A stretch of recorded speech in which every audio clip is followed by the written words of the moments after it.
Pangalan ko Josie de la Cruz, 41 years old. Sa masikip at magulong tirahan na malapit sa maruming sapa, araw-araw nilang hinaharap ang hamon ng kawalan ng maayos na espasyo at malinis na paligid. Excuse me. Ngunit sa kabila ng ganitong kalagayan, patuloy ang kanilang pagsisikap na linisin at ayusin ang kanilang munting tahanan. Isang maliit ngunit mahalagang hakbang tungo sa mas maayos na pamumuhay.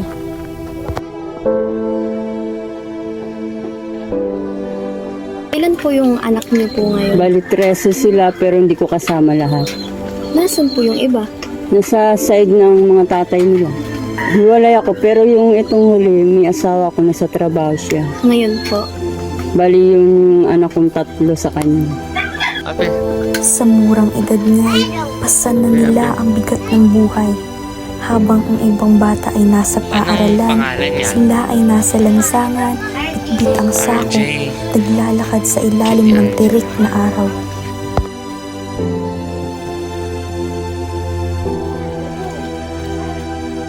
Mga bata po, nakakapag-aral po ba sila?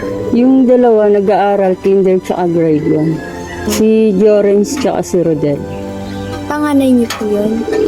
Bali panganay ko sa huli.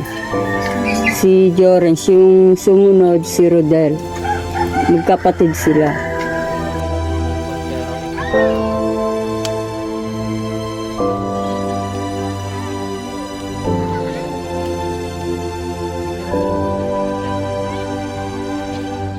So, yung mga anak niyo po, kamusta naman po sila? Okay naman sila. Lahat po sila okay pa po. Yung iba may pamilya na. Ilang taon po yung pinakamatanda? 26. Bali na sa Bulacan siya. Bali nag-asawa ko 14. Siguro mga 16 nagkaanak na. Ilan po Bali dun yung sa sa unang asawa, 2 yung anak ko. Tapos sa pangalawa, bali 8 sila. Yung itong huli, bali 3. Tita, paano po nagsimula sa ganito yung buhay niyo? Paano po humantong sa ganito?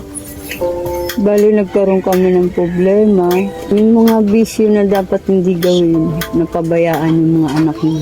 Yung buhay dalaga ako nun. Bali nasa bahay lang ako. Hindi ako pinapayagan ng lola ko nun. Unang problema, doon ako natutong gala, barkada. Pero nasa tao rin para makaiwas sa barkada.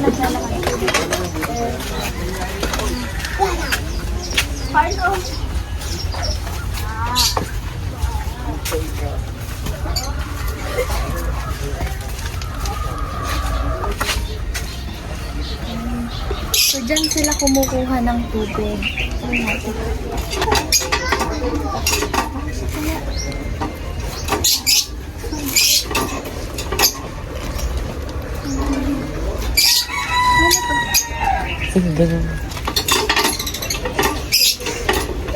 Sige, walang tubig talaga dyan. Ang tubig Kala ko ngayon. faucet.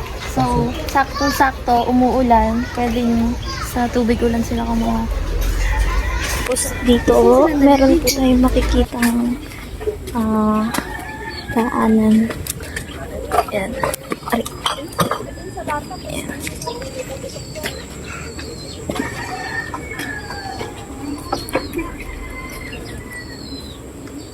Tinitirahan nyo, tita, kapag may bagyo, hindi po ba tumutulo yung ulan po? Tumutulo naman siya. Tapos pumapasok yung tubig sa loob ng bahay. Nagkakasya naman kayo sa mismo. Magkakasya naman. Sa marunong ka lang ka. Kung po bang tumutulo po yan pag umulan ng malakas po, saan po kayo nag-stay? Bali dun sa kabila, kanta, muna ako nakikitulog pagka malakas yung ulan. Bago po kayo napunta dito sa ganitong sitwasyon, ano po yung mga pangarap niyo?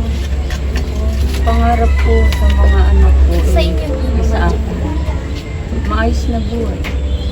Tapos sa mga bata po, ano po yung pangarap niyo para sa kanila? Pangarap ko sa kanila, makapag-aral sila ng maayos kahit na ganito kaya makaraos. Araw-araw, Bit-bit ang kanilang mga sako, nililibot nila ang lansangan at tambakan, naghahanap ng anumang maaaring may benta. Depende kasi ito dahil yung ganitong klase, 10 ang kilo. Kung maka 10 kilo ka, 10 ang kilo. 100. Pero pagka kalahatan, mataas na yung 600. Yun lang, ganun lang po pinakamalaki na po. Hindi, depende kung may iba-iba pang klase yung kalahatan. Minsan na maabot siya ng 1,000. Gano'n katagal niyo po yung iniipon? 1 linggo. 1 linggo po. 600. Yung kinikita niyo po, paano niyo po sila pinagati? Paano niyo po pinagkakash? Ano lang, katulad yan, 600. 1 linggo, 200 service. Tapos baon ng mga bata yung 150. Tapos yung sobra, yung sa ulam, inuulam yun. Bale, isang araw lang po yun. Oo. Isang araw lang yun. Alam ito, tiyaga lang ito. Araw-araw kami nangangalakal. Sa isang araw, 3 beses. 3 beses po. Oo, paikot-ikot. Saan po kayo nun?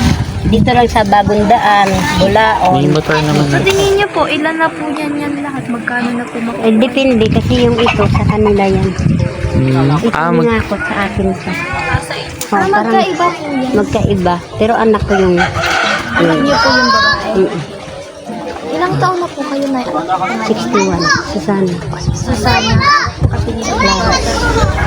Ilan po magkakapatid po yung anak niyo po? Ano yan sila, 8. May mga pamilya na yung mga anak ko. Ang wala na lang yung college ko yung nag-aaral. Yan, kasi yung anak niyan. Namatay sila. Ano po yung dahilan po nung Yung kamatay? isa siguro, sabihin na lang natin desperado na. Nagbusi. Hindi. Tapos yung isa naman, 9 months na. Mga ilang taon po sila po nung namatay po sila? Yung isa, 9 months. Tapos yung isa naman, nasa 16 years old. Pang ilan niyo? Ito, ano yan? Ito yung panganay ko. Mm-mm. Ang wala nga lang pamilya yung nag-aaral sa City College. Anong kinukuha po? Ito. 1 taon na lang tapos na. Nakapag-aral naman po yung mga anak niyo. Yung 2 lang. Kasi yung iba nga, hindi nakapag-aral dahil wala din. Tapos walang mga birth certificate. Sa isa lang po yung tatay niya. Hindi. Kasi yung sa una, hiwalay siya. Tapos dito sa pangalawa, 3. Tatlo po. Hindi, ikaw po. Ako, Opo. Kapait po sila. oo. Pero yung ano yun, yung unang anak ko sa una, 5. Tapos yung ito ngayon din. Bale, nagka-dalawang asawa. No! Nasa kakatuwing mo.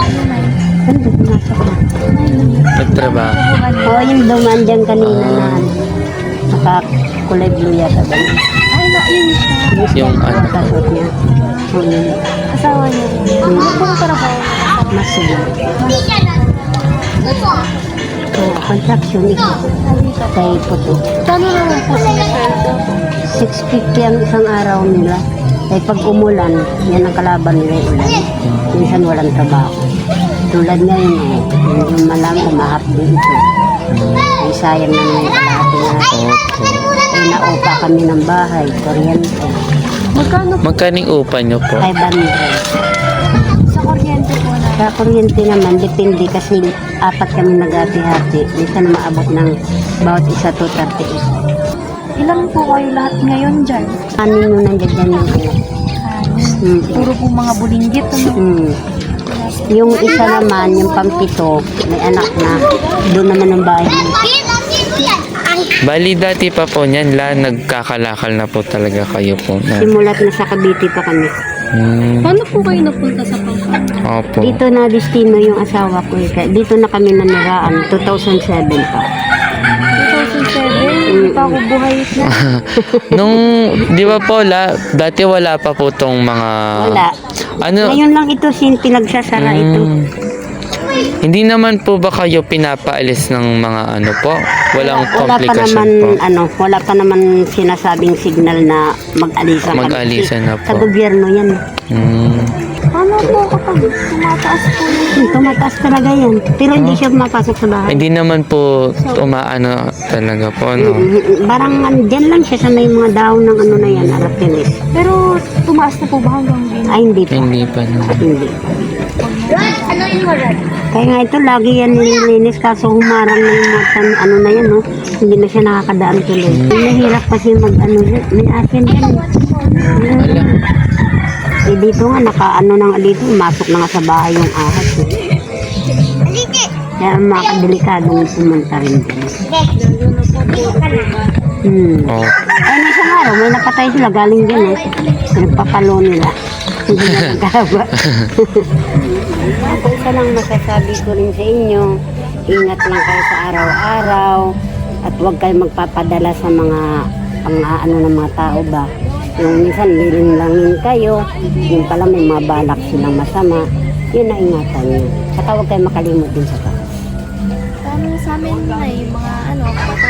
Katulad sa inyo mga estudyante, minsan karamihan nandun yung nire-rep, inikidnap, tapos makikita mo na lang, wala na. Yun ang ingatan nyo rin. Saka umuwi rin kayo sa tamang oras. Lubasa na ng school nyo, huwag na kayong gagala pa kung saan diretso bahay nyo. At mayroon naman magsasabi sa inyo na ganito, ganon, tawag ka ni ganito, huwag kayo maniniwala agad-agad.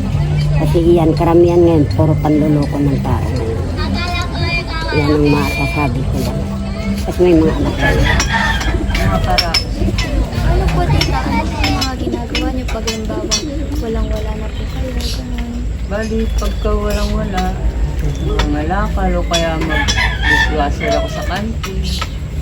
May extra ako. Kaya kung magpapalang, wala na pa. Sa kabila ng hirap, kailangang magpatuloy para sa pamilya, para sa kinabukasan at para sa pangarap.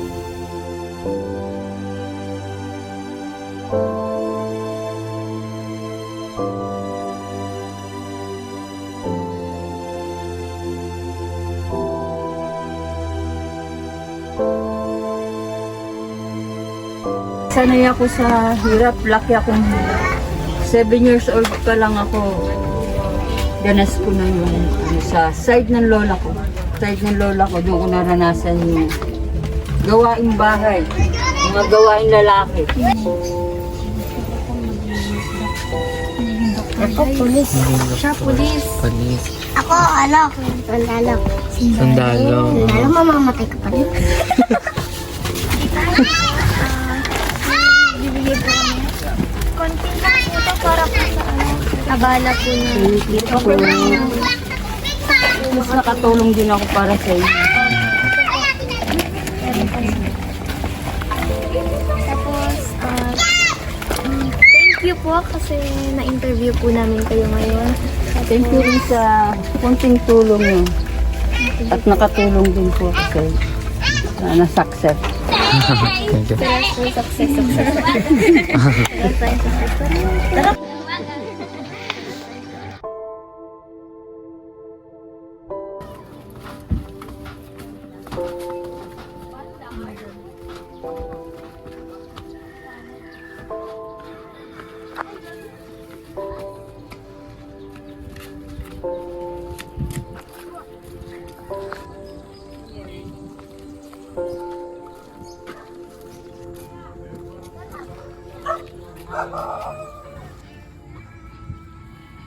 Bumaba ang aming team.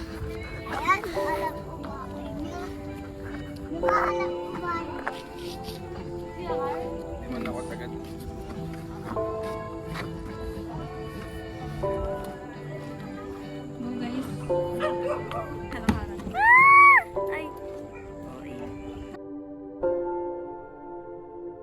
Tita, may ibibigay po kami na. Ayun po, nakita po namin na para po may mga damit po. Ito po yung para po sa inyo. And bakit din po kami binigay kasama? Ito po, tita. Thank you. Maraming salamat sa mga binibigay niyo sa amin. Mga tulong. Sana maging successful yung mga project. ulit sa abala. Dito na nga po nagtatapos ang aming pagdokumentaryo sa buhay nila Tita Josie para sa aming proyekto. Ang masasabi lang po namin ay marami kaming aral na natutunan at mga bagay na na-realize. Mas lalo po naming na-appreciate kung ano yung mga bagay na meron kami at sana po kung may kakayahan po tayong tumulong sa iba ay gawin po natin.